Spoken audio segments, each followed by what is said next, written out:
Olá pessoal, aqui é Yuri, professor de História de Expansão. Hoje nós vamos dar continuidade à questão ali do século XX, né? Após o final da Segunda Guerra Mundial, após o nazismo ser derrotado no campo de batalha, né? Vai haver novas formas de ideologias, novas formas de nacionalismos que vão surgir após a queda da Alemanha nazista, tá, pessoal? Da Itália fascista e do Japão Showa, o Japão do nacionalismo, do shintoísmo moderno ali, né? Então, olha só, pessoal. Logo após o fim da Segunda Guerra Mundial, vai vir à tona, né? Não que essa informação não fosse conhecida antes. Como eu disse para vocês, o conhecimento sobre o genocídio dos judeus, o que estava acontecendo na Alemanha, a perseguição, especificamente a etnia judaica na Europa, nos países ocupados pela Alemanha, ela era conhecida por todo mundo, tá? Não vai ser um fenômeno que vai ser escamoteado, escondido. O que era mais escondido era a questão dos campos de concentração que utilizavam o gás para matança e cremação ali dos judeus. Mas esses rumores, eles já se espalhavam, gente, não era algo ali escondido, né? Só que com a invasão da Rússia e depois o contra-ataque que o Exército Vermelho vai fazer, vão conseguir alcançar muitos dos campos que eram usados para o extermínio, né? Para uma prática generalizada de extermínio de uma etnicidade que havia ali. Então, Stalin vai colocar tudo no ventilador e vai mostrar a prática ali industrial de genocídio dos judeus, tá? Vai ser conhecido como Holocausto. Então, gente, muito pelo contrário de uma crença comum que existe hoje, esse genocídio ele era conhecido, tá? E muito do que vai acontecer com os judeus foi por conivência das potências ocidentais, tá bom? Então, gente, uma das consequências que vai haver depois da Segunda Guerra Mundial vai ser a criação do Estado judaico, do Estado de Israel. Então, veja, desde a Declaração de Balfour, que vai ser uma declaração em pró da criação do Estado judeu, há uma tentativa do movimento sionista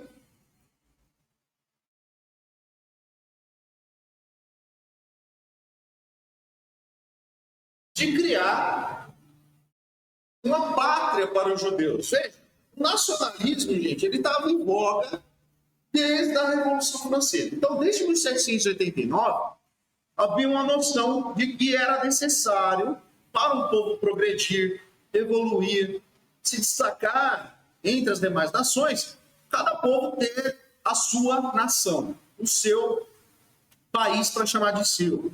Então, essa característica do nacionalismo, ela vai destacar, principalmente no fascismo, na Alemanha nazista, né? Vai ser uma das principais características dos nazistas, eles serem nacionalistas, né?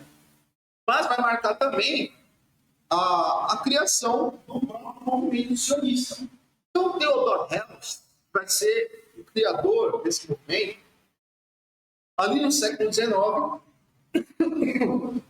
ele propõe que seja criado, que seja fomentado, incentivado a ida de judeus para o território da Palestina, para o território que havia sido prometido por Deus lá no Antigo Testamento. Então, o sionismo, gente, é o nacionalismo de Deus.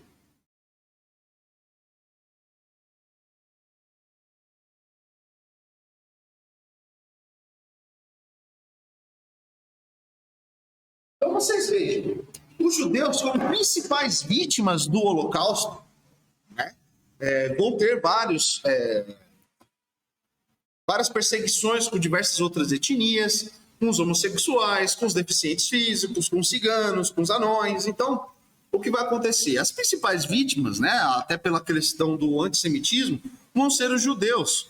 E os judeus, gente, eles já haviam partido para essa questão do sionismo, né? Desde a Primeira Guerra Mundial, quando a Inglaterra, a França, elas tomam território do Império Otomano, havia ali uma pretensão dos judeus que habitavam a Inglaterra, os judeus que habitavam o Império Britânico como um todo, de voltar à Terra Santa, de voltar à Palestina, ao território sagrado ali para os judeus, né? Então, olha só, gente, já havia uma tendência para isso, certo? O que vai acontecer com a Segunda Guerra Mundial? Vai haver um maior incentivo. Como eu falei para vocês na última aula, havia um tratado entre o movimento sionista e os nazistas. Então, havia o Tratado de Ávara, que era o tratado de cooperação. Mas, professor, cooperação, os caras estavam matando, massacrando os judeus da Europa. Como assim cooperação? Os sionistas são a favor de um Estado judeu. Como que eles vão cooperar com as autoridades nazistas? Gente, foi uma cooperação, veja, não é uma cooperação de abraçar as mesmas ideias, abraçar os mesmos ideais. Foi-se convergido uma tendência do sionismo de trazer as pessoas para a Palestina com a própria perseguição nazista. Então, não foi uma questão de se aliar aos nazistas, não foi uma questão de abraçar aquela perseguição, aquele antissemitismo, de concordar em algum ponto com os nazistas, mas de salvar aqueles habitantes da Europa que estavam sendo perseguidos. Então, o Tratado de Ávara, ele ao mesmo tempo foi um fortalecimento dessa questão do sionismo, quanto uma forma de blindar a perseguição. Porque, veja, gente, os nazistas, eles, no primeiro momento, antes das derrotas que eles vão ter no campo de batalha, eles tinham a noção de mandar os judeus para Madagascar, de mandar os judeus para a Palestina, de se livrar da responsabilidade das populações que eles haviam ali conquistado, certo? Então, a maior parte dos judeus não estavam no território alemão, eles estavam em território do leste, o território da Ucrânia, o território da Bielorrússia, da Polônia. Então, como os nazistas conquistaram esses territórios, eles tinham que lidar com aquela questão que eles colocavam, né, a questão judaica. Eles colocavam como principal problema que havia ali de subversão na Alemanha a questão dos judeus. Então, o que o sionismo fez, gente, não foi uma aliança de forma de abraçar aqueles ideais nazistas. Foi uma forma de proteger os judeus e de dar uma blindagem a essa perseguição que os nazistas fizeram, tá bom? Então, não pode ser confundido esse Tratado de Ávara, que realmente existiu, que realmente o Adolf Eichmann foi lá negociar com as lideranças sionistas. Houve uma tratativa com as lideranças nazistas, mas em nenhum momento eles concordavam entre si.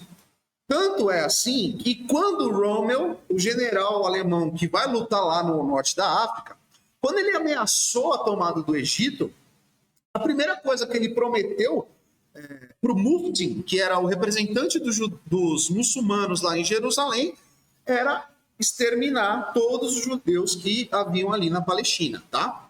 Então, assim, foi um tratado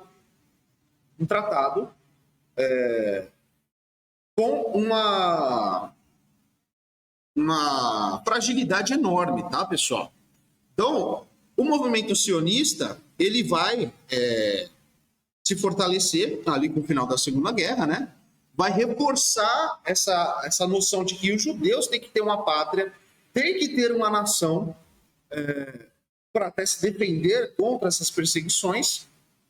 E vai ser muito importante esse movimento como uma forma de proteção para os judeus, tá bom? Então vamos lá, gente.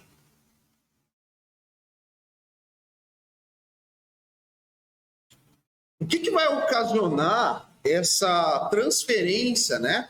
Esse êxodo dos judeus para a região da Palestina, né? Vai ocasionar conflitos entre as populações que ali habitavam. Então, veja, gente, a Palestina era um território extremamente despovoado, tá? Começa por aí. A maioria das famílias que habitavam ali eram famílias numerosas, tal, só que famílias isoladas uma das outras. É o famoso um sítio ali, alguns sítios alguns quilômetros depois. Então não era uma população densa, com a densidade demográfica, concentração de gente, como nós vemos hoje, tá? Eram mais sítios isolados, era uma região menos povoada, árida, com uma dificuldade imensa para você plantar, para você irrigar. Então, gente, era um território que não era muito valorizado pelo Império Otomano, tá? Mas, quando os ingleses tomam esse território, quando os franceses tomam os territórios ali da Síria, do Líbano, os ingleses tomam a Palestina ali, a Jordânia, do Império Otomano, vai haver uma transferência de colonos, né? Que, no primeiro momento, eles não faziam conflitos, tá? A maioria das vezes era como, gente? Era através de compras de território. Então, chegavam famílias, muitas vezes vindas da Europa, da perseguição nazista, tá? E chegavam comprando terrenos. Então, eram ofertas, gente, que eram irrecusáveis para as populações que viviam ali. Então, era muito comum o judeu chegar lá com a sua família, com sua riqueza. Aqueles que conseguiam trazer algum tipo de riqueza, tá? Era muito difícil, a maioria eram expropriados pelas próprias autoridades nazistas, então eles eram roubados e chegavam lá sem nada, né? Então dependiam muitas vezes das lideranças sionistas, das lideranças que eram voltadas ali para uma ajuda da comunidade judaica, né? Então o que vai acontecer, gente? Esse pessoal comprava os sítios, os terrenos, as casas dos palestinos por um preço enorme. Então, para os palestinos, eu vou vender esse território, eu não consigo plantar aqui como deveria, né? Eu posso conseguir um lugar melhor com esse dinheiro. Então, eu vou vender, não tem problema. O que acontece, gente? Na maioria dos casos, foi desse jeito que a população judaica foi se estabelecendo na Palestina. Foi através de compras de terrenos, tá bom? Então, o que acontece, gente? Muitos desses territórios, eles vão sendo comprados e vão se estabelecendo comunidades, vilas, aldeias de judeus. Gente, era um território inóspito, com muita dificuldade para o plantio.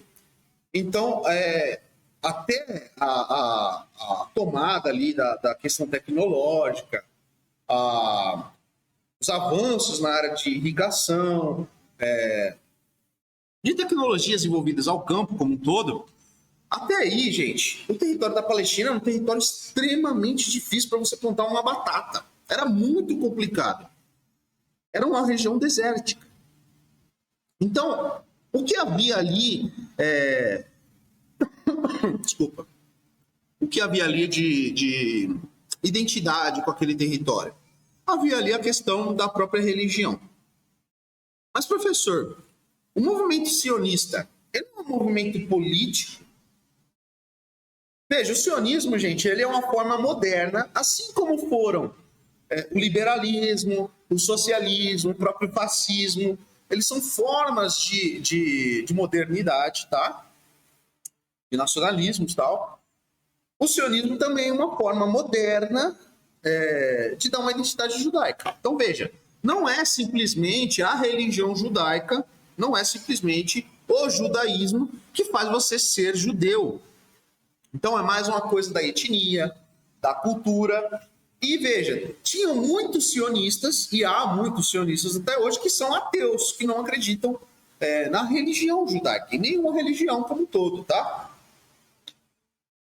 Mas, ao mesmo tempo, a principal justificativa para aquele território ser ocupado novamente pela etnia judaica era aquela promessa que foi feita por Abraão, por Deus, né? Está lá no Antigo Testamento. Então, a forma que o sionismo vai ter, gente, é uma forma de religião secularizada.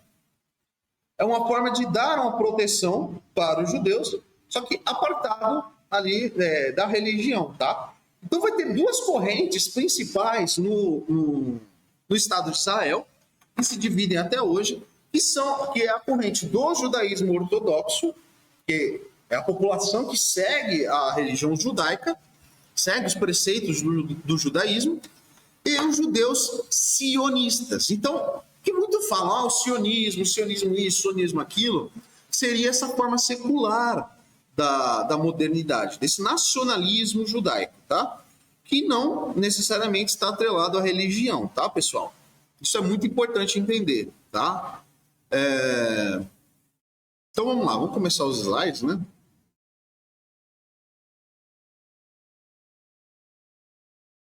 Então olha só, pessoal, é possível pensar na paz entre israelenses, palestinos e árabes no Oriente Médio?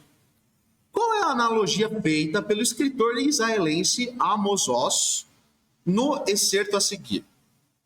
Os palestinos estão na Palestina, porque esta é a sua terra, e a única terra natal do povo palestino.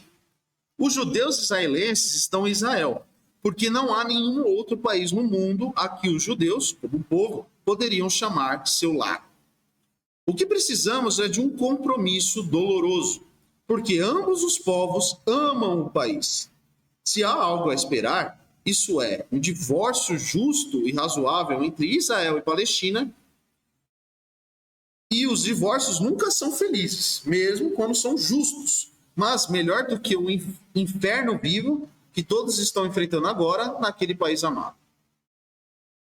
Então, gente, olha só. A questão da Palestina, ela surge ali na Primeira Guerra Mundial, na Declaração de Balfour, né? Que vai ser incentivada ali pelo Rothschild, pelo Lord Rothschild, tá? Que vai ser um oligarca britânico de descendência judaica. É colocado esse problema, gente, muito por conta da queda da autoridade do Império Otomano. Então, veja, na sua concepção original, aquele território seria tomado pelo reino da Jordânia. O reino da Jordânia, esse que é um dos herdeiros ali da família Saúd, né? A família Saúd foi a família que se rebelou contra o Império Otomano naquela revolta do Lawrence da Arábia. E vão ser divididos vários territórios que pertenciam ao Império Otomano entre a família Saúd, que é a família que dá origem à Arábia Saudita, tá? Então, ramos da família Saúd vão para o Iraque, para a Jordânia, alguns vão para o Kuwait ali, para a própria Arábia. Então, gente, foi dividido entre os muçulmanos, tá? Mas, entre essa divisão, vai entrar a Declaração Balfour. Então, o que houve na Primeira Guerra Mundial? Houve um comprometimento por parte da França e da Inglaterra, tanto para os árabes, os muçulmanos, quanto para os judeus. Então, veja, duas promessas para dois povos distintos de religiões diferentes, que já começa o problema aí, né, pessoal? Você não tem como dar um território para um povo e esse mesmo território para o outro povo. Então foram duas promessas que, de certo modo, não foram cumpridas, tá? Então, olha só, gente. Nos anos 30 e 40, para fugir da perseguição nazista na Europa, dezenas de milhares de judeus foram para a Palestina. Com o aumento da população judaica na Palestina, começaram a ocorrer sérios atritos entre os judeus e os árabes ali residentes. Então, vejam. A promessa feita pelas potências ocidentais para ambos os lados, tanto para os muçulmanos quanto para os judeus. Os judeus, vejam, não são somente judeus que seguiam a religião judaica, mas judeus sionistas, tá? Então, gente, os britânicos e os franceses vão ter uma faca de dois gumes, tá? Aqui tem a carta da Declaração de Balfour, com aqui o Lord Rothschild, dessa uma das famílias mais importantes de domínio financeiro no mundo até hoje, tá? Então, o Lord Rothschild ele vai utilizar a influência no setor financeiro britânico para incentivar uma migração da população judaica para a Palestina. Veja, gente, o problema é que até a Segunda Guerra Mundial vai haver uma resistência enorme dos judeus que viviam na Europa para migrar para a Palestina. Porque, como eu disse para vocês, era um território árido, um território difícil de ser desenvolvido, seria necessário muito tempo para desenvolver aquele território. Tá? Hoje, Israel é sinônimo de tecnologia, sinônimo de agricultura avançada, de irrigação, de técnicas de cultivo em lugares áridos, né? Mas naquela época não era assim, gente. Para você plantar qualquer coisa nesse território, além de você ter uma dificuldade enorme com o plantio, com aquela questão da irrigação e tal, você tinha um problema enorme com os seus vizinhos. Por quê? Porque no momento em que essa promessa foi feita para os árabes, no momento em que muitos colonos estavam chegando, né, comprando aqueles territórios que eram dos palestinos, os palestinos, de repente, opa, peraí, os caras já tomaram metade do território só comprando chácaras, sítios nossos? Peraí, a gente tem que resolver esse problema. Então começou o conflito aí. Então, os judeus, gente, eles tinham que plantar junto com metralhadoras. Os caras viviam de medo dos seus vizinhos árabes. Isso já começa naquela época, gente. Muito antes de Israel ter o poder militar, o poder bélico de fato, ter a sua posse daquele território. Então, os conflitos eles surgem muito tempo antes da própria criação do Estado de Israel, tá bom? Então, olha só. Esse problema dos caras terem que plantar junto com metralhadoras, né, para poder se defender, era um ciclo de vingança contínuo. Por quê? Porque os judeus não ficavam lá deles, tá, pessoal? Os judeus também iam lá, assassinavam as pessoas no território árabe, tá? Eles não eram pacíficos, são povos que têm uma rixa há um bom tempo, tá? Então, o que vai acontecer, gente? Eu vou ler a carta aqui do Declaração de Balfour pra gente, tá? Então, o que vai acontecer? Vai haver uma resistência enorme. A partir dessa época, né? A partir dessa promessa que foi feita aos povos árabes, vai ter esse conflito, tá? Então, olha só. Caro Lord Rothschild, tenho o grande prazer de entregar a Vossa Excelência, em nome do governo de Sua Majestade, a seguinte declaração de simpatia quanto às aspirações sionistas. Declaração submetida ao gabinete por ele aprovada. O governo de Sua Majestade encara favoravelmente o estabelecimento na Palestina de um lar nacional para o povo judeu e empregará todos os seus esforços no sentido de facilitar a realização desse objetivo, entendendo-se claramente que nada será feito que possa atentar contra os direitos civis e religiosos das coletividades não judaicas existentes na Palestina, nem contra os direitos e o estatuto político de que gozam os judeus em qualquer outro país. Desde já, declaro-me extremamente grato a Vossa Excelência pela gentileza de encaminhar essa declaração ao conhecimento da Federação Sionista, Arthur James Balfour. Então, gente, essa declaração de Balfour ela vai ser muito importante como um lobby, uma forma de forçar o governo britânico de aceitar as suas exigências, né? Então, vou colocar um videozinho aqui para a gente assistir rapidinho.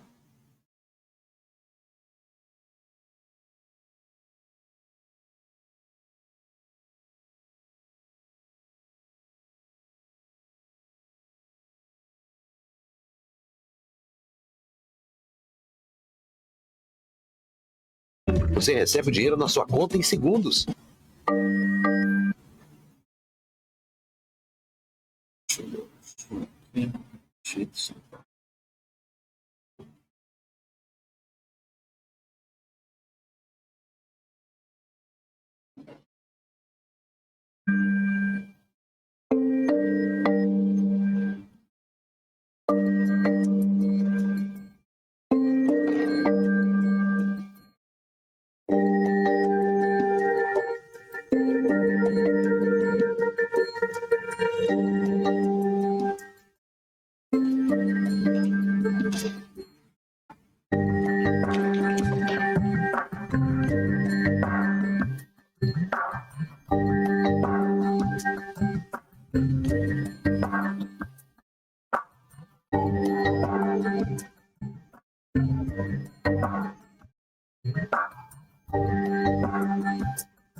Então vocês veem, gente, que o principal motivador dessa formação do Estado judaico, né, desse fortalecimento que vai fortalecer esse discurso do sionismo, vai ser a perseguição dos judeus na Segunda Guerra Mundial. Então veja, qual o problema do sionismo? Vamos lá. Agora vamos à crítica. Qual o problema do sionismo, gente?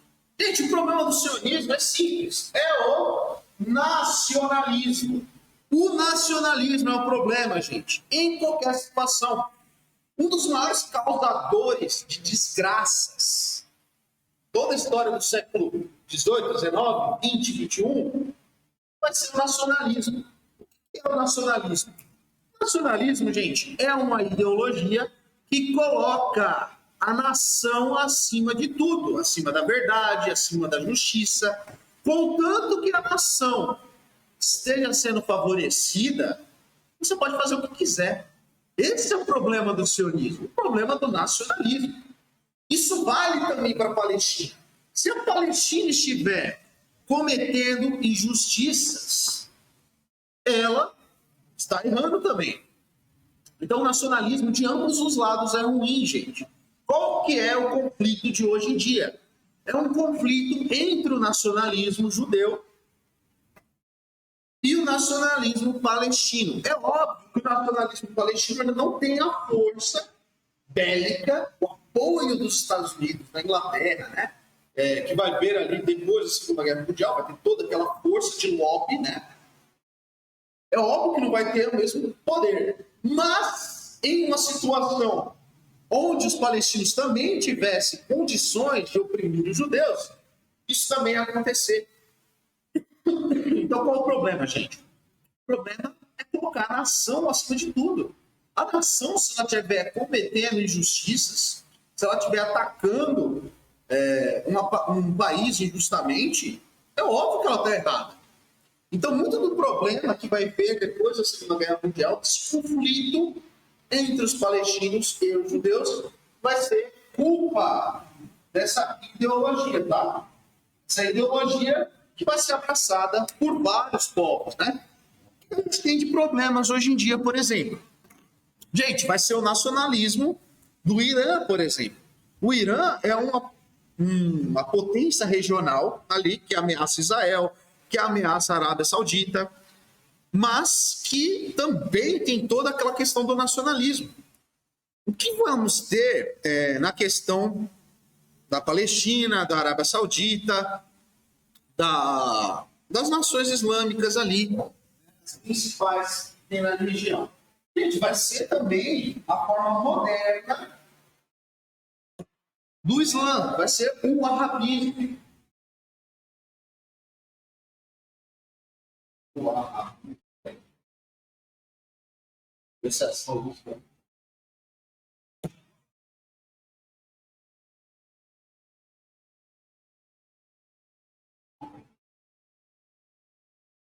Vai ser a forma moderna teológica do Islã.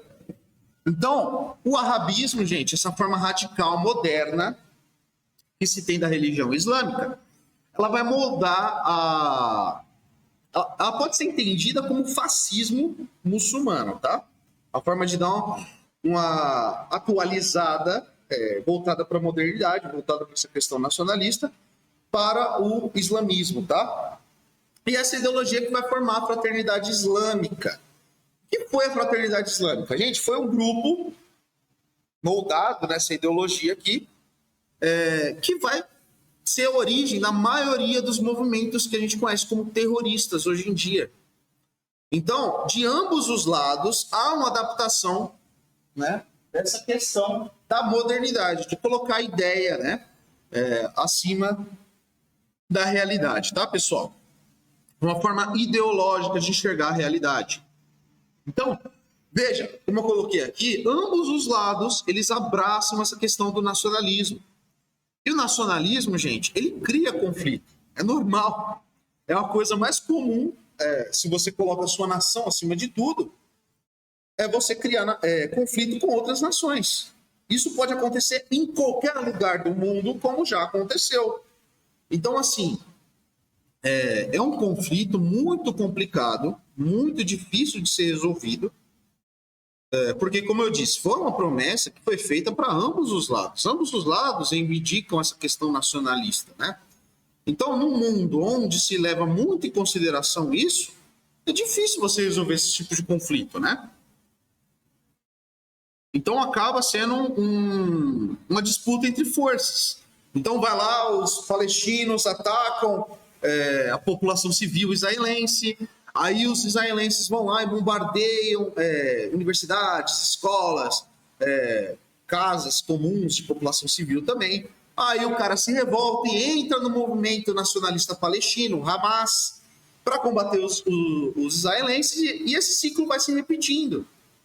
Por quê? Porque é uma questão moderna ali, né, de criação de estados nacionais. Então, a principal reivindicação de ambos os lados é essa questão dos estados-nação, tá? Esse problemático que a gente vai ter até os dias de hoje, que começa lá na Revolução Francesa, tá, pessoal? E outro motivo vai ser a questão do Ocidente, né? Que ele gosta muito de fazer isso, né? Lembre-se da questão do corredor polonês, da questão do corredor de Danzig, que dividiu a Alemanha no meio. Eles também vão fazer esse tipo de divisão, gente, no território da Palestina. Então eles vão dividir a Palestina no meio, vão colocar o maior inimigo dos caras para administrar a passagem ali do território. Então vocês veem que a faixa de Gaza é esse território pequenininho aqui em rosa, tá? Esse território aqui faz fronteira com o Egito. Essa é a faixa de Gaza, esse território pequenininho aqui. E esse é o território que antes era da Jordânia e tal, né? Mas que vai ser o território da Palestina. Vocês veem que a Palestina, ela é um país dividido. Esse território aqui já foi pego por Israel, tá? Então, ele é um país dividido, gente. É um convite para conflitos. Então, os europeus, eles são mestres em fazer esse tipo de divisão territorial, né? Uma divisão que é óbvio que é para causar conflitos, é para causar guerra, para manter esse ímpeto de rivalidades, tá? Pessoal, essa foi a aula de hoje. Obrigado. Tchau, tchau.